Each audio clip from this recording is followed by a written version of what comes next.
Someone stole my bike, so I stole someone's tricycle. It's a pain to ride, but I look quite adorable. This is how the world looks through that eye hole in the door. Feel like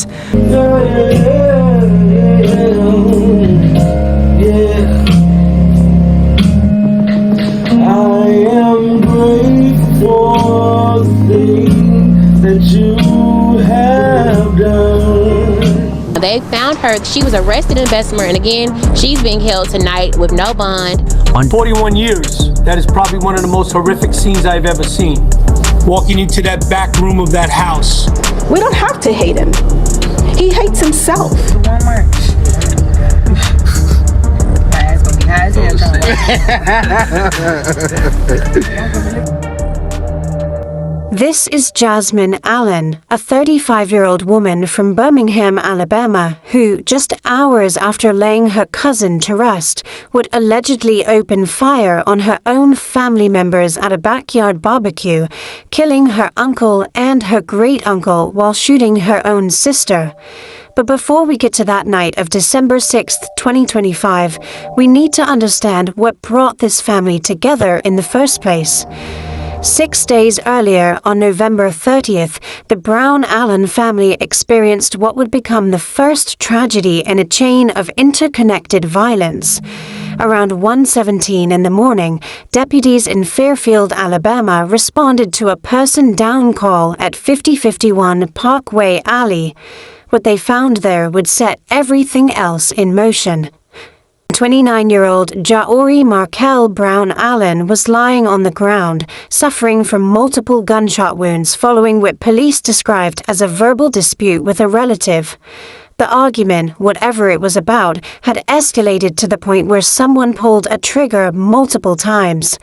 By 1:43 in the morning, just 26 minutes after the first call came in, Jaori was pronounced dead at the scene by Fairfield Fire Rescue. The relative in question was a 27-year-old Alicia Brown. Less than 12 hours later, at 11:18 in the morning on December 1st, Alicia was arrested and booked into the Jefferson County Jail on murder charges. She was held without bond, a decision made under Aniah's Law, Alabama's statute that allows judges to deny bail for violent offenses when the evidence is strong enough. The investigation was still preliminary, but authorities cited the family dispute as the catalyst for what had happened in those early morning hours. For the Brown-Allen family, this wasn't just a number. The funeral took place on December 6th, 6 days after Jaori's death. Family members gathered from all over, traveling to Birmingham to pay their respects and support one another through this unimaginable loss. Among those who made the journey was Sonny Dwayne Arrington, a 43-year-old husband and father of 7 children, 2 girls and 5 boys, who traveled from his home in Clarksville, Tennessee.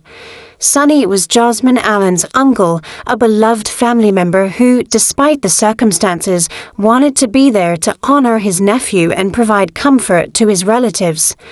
The funeral itself was what you'd expect from a family trying to hold themselves together in the face of tragedy. Photos from the service, later shared on social media, showed family members dressed in black and red.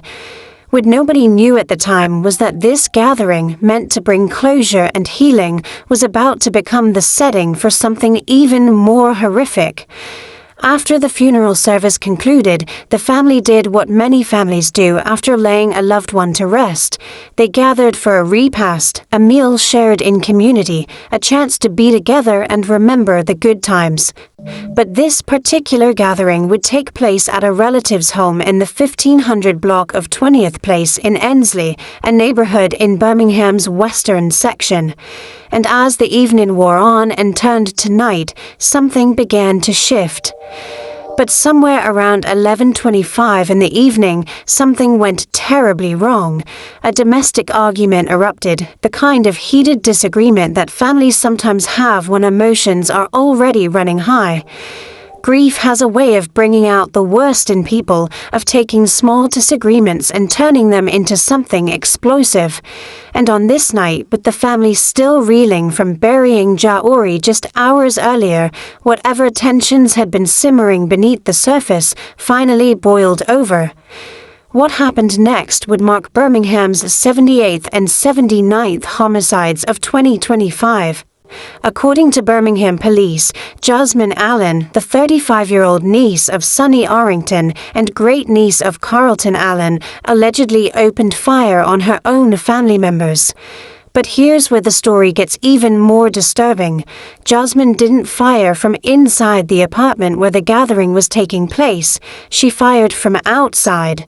Multiple witnesses reported that she shot into the apartment, sending a barrage of bullets through walls and windows, creating chaos and terror for everyone inside. The police would later document double-digit rounds fired at the scene, meaning at least 10 bullets, possibly more, were unleashed in those few moments of rage. When the fire gun finally stopped and the smoke cleared, the horror of what had happened became devastatingly clear.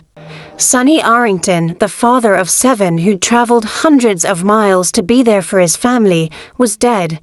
Carlton Rufus Allen, the 76-year-old patriarch, was dead, and Jasmine's own sister was lying wounded, suffering from injuries that would require medical treatment, but thankfully weren't life-threatening.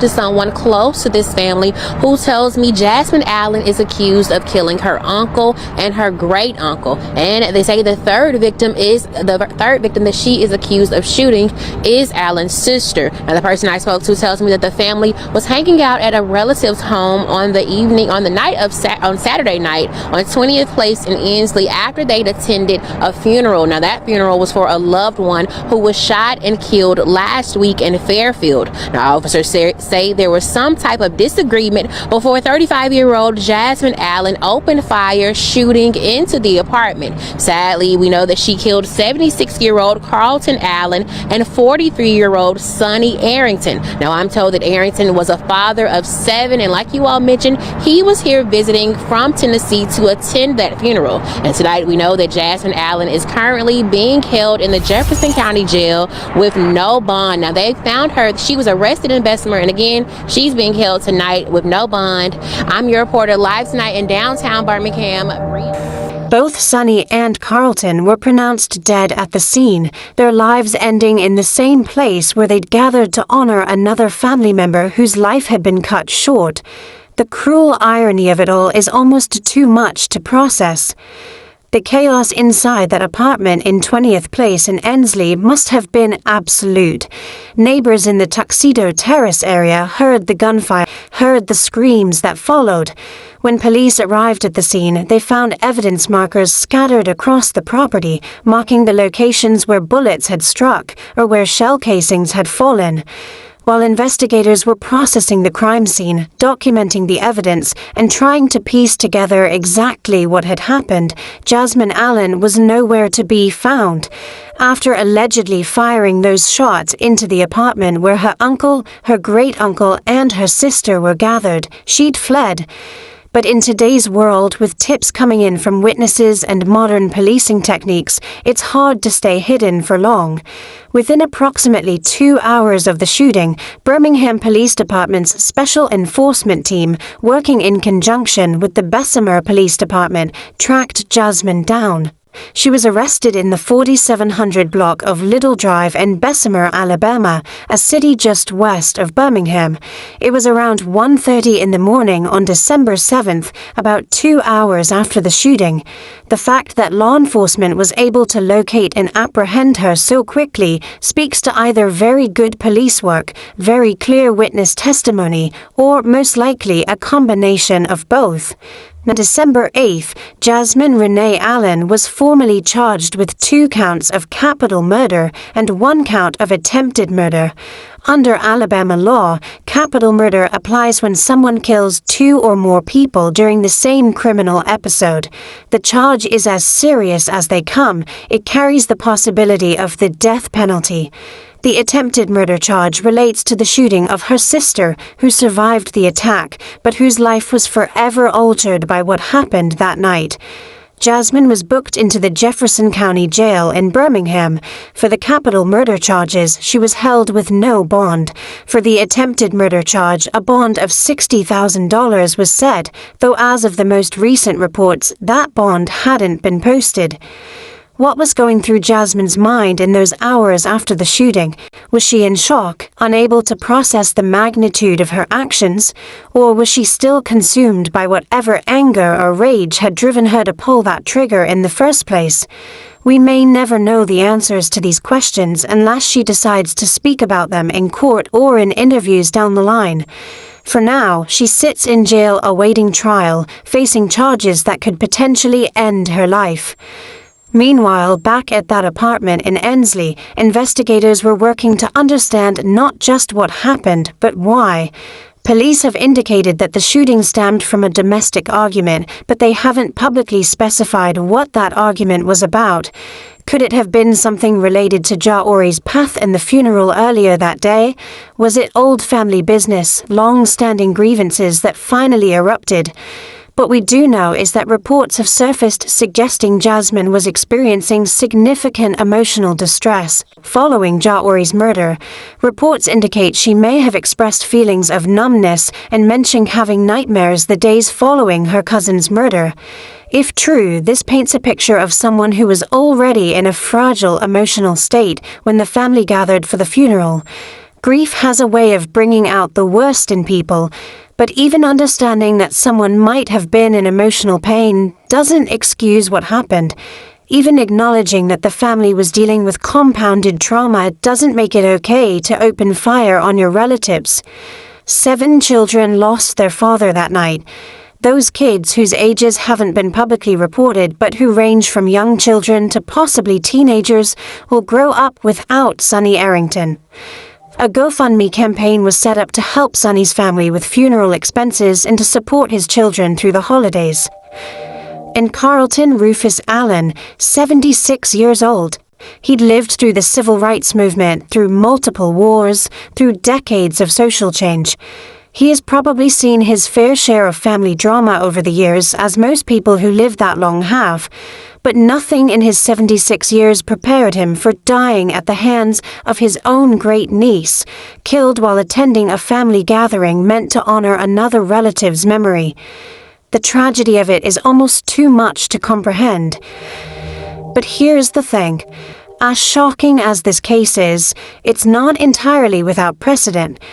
In August 2024, just months before the Brown-Allen shootings, a strikingly similar tragedy unfolded in Syosset, New York. The parallels are chilling and might give us some insight into what happens when grief, family disputes, and access to firearms collide in the worst possible way. 59-year-old Joseph DeLucia Jr. lived with his 95-year-old mother, Teresa, in a home on Wyoming Court in this quiet Long Island suburb. When Teresa died on August 19, 2024, the family gathered for her funeral on August 23 at Calverton National Cemetery. Just like the Brown-Allen family would do months later, they came together to mourn a loved one and support each other through loss. But 2 days after that funeral, on August 25th, the family met at the Wyoming Court home to settle Teresa's estate and prepare the house for sale. Joseph Jr.'s siblings had traveled from out of state. Joanne Kern, 69 years old, came from Tampa, Florida. Frank DeLucia, 64 years old, came from North Carolina. His sister Tina Hammond, 64 years old, lived in East Patchogue, New York, and brought her 30-year-old daughter, Victoria. They were there to meet with a realtor, to divide the inheritance, to handle the practical matters that come after a death in the family. Joseph Jr., described by neighbors as someone with mental health issues and volatile behavior, had a different perspective on what was happening. He believed, rightly or wrongly, that he was being cut out of the inheritance, that the sale of the house would leave him homeless. Around noon that day, legally registered 12-gauge Mossberg shotgun. Standing in the kitchen, he fired 12 shots into the rear den where his family members had gathered. All 4 of them were killed. Some were struck multiple times, up to 4 shots each. Then Joseph Jr. walked out to the front lawn, shouted about what he'd done to neighbors, and turned the gun on himself, firing a fatal shot to his chest while seated on the grass. When police arrived, Nassau County Police Commissioner Patrick Ryder described it as a horrific scene. 21 years. That is probably one of the most horrific scenes I've ever seen. Walking into that back room of that house where these 4 victims lie after being shot multiple times. 5 people dead. A family gathering turned into a massacre, all stemming from a dispute that erupted in the shadow of a recent funeral. Sound familiar? The timing is almost identical to what happened with the Brown Allen family. A funeral brings relatives together, grief is still raw, then some kind of dispute erupts, whether it's over inheritance, old family conflicts, or arguments that had been simmering for years. Someone who's already emotionally unstable or dealing with their own trauma reaches for a gun, and within minutes, multiple family members are dead. But there's one crucial difference between Syosset and Birmingham. Joseph DeLucia Jr. died at the scene by his own hand. There was no arrest, no trial, no opportunity for justice in a courtroom. The investigation closed quickly because the perpetrator was dead. So now we have 2 separate but connected cases working their way through the Jefferson County legal system. Alicia Brown sits in jail charged with the murder of Jaore Markella Brown Allen. Jasmine Allen sits in the same jail system, charged with killing 2 men and attempting to kill her own sister. The interconnected nature of these shootings raises so many questions about what was really going on within this family. While police haven't explicitly confirmed a direct causal connection between Alicia's shooting of Jaore and Jasmine's shooting of Sonny and Carlton, the timing in familial relationships certainly suggest there were deeper issues at play. Searches for prior criminal history on both Alicia Brown and Jasmine Allen came up empty. Neither woman had arrests or convictions before these incidents. These weren't cases of career criminals or people with documented histories of violence. These were, by all available accounts, people who hadn't previously run afoul of the law, which makes what happened even more puzzling and tragic. The legal proceedings ahead will likely shed more light on these questions, though whether we'll ever fully understand what happened is another matter entirely. Alicia Brown's case is being handled by the Jefferson County Sheriff's Office, with the murder taking place in their jurisdiction in Fairfield. Jasmine Allen's case falls under the Birmingham Police Department's purview, with the capital murder charges being prosecuted through the Jefferson County District Attorney's Office. The question is what those consequences will actually look like. In cases like these, particularly in Alabama where domestic homicides are prosecuted aggressively, capital murder charges can result in either life without parole or the death penalty. For context, look at what happened in Houston back in August 2015, when David Conley broke into his ex-girlfriend's home and killed 8 people, including 6 children. That case dragged on for years, but Conley was eventually convicted of capital murder in 2021 and sentenced to life without parole. Prosecutors didn't seek the death penalty, but Conley will never see the outside of a prison cell again. That could very well be Jasmine Allen's future. If convicted on all charges, she's looking at spending the rest of her life behind bars. And given that she was arrested within based on witness tips and police have physical evidence from the scene, building a defense that results in acquittal is going to be extremely difficult. Alicia Brown faces similar prospects, though her charges are slightly less severe. A single murder charge, if she's convicted, typically carries a sentence ranging from 20 years to life in Alabama. But given that this was classified as a domestic homicide stemming from a family dispute, and given that her case appears to have set off the chain of events that led to 2 more deaths, prosecutors are likely to push for the maximum sentence. This is what happens when family conflicts aren't addressed, when grief isn't properly processed, when access to fire, though few experience it on quite this scale, or with quite this level of interconnected tragedy. Let me know what you think about this case and if you have heard of a similar experience before. Click on one of the cards on your screen to see more videos like this.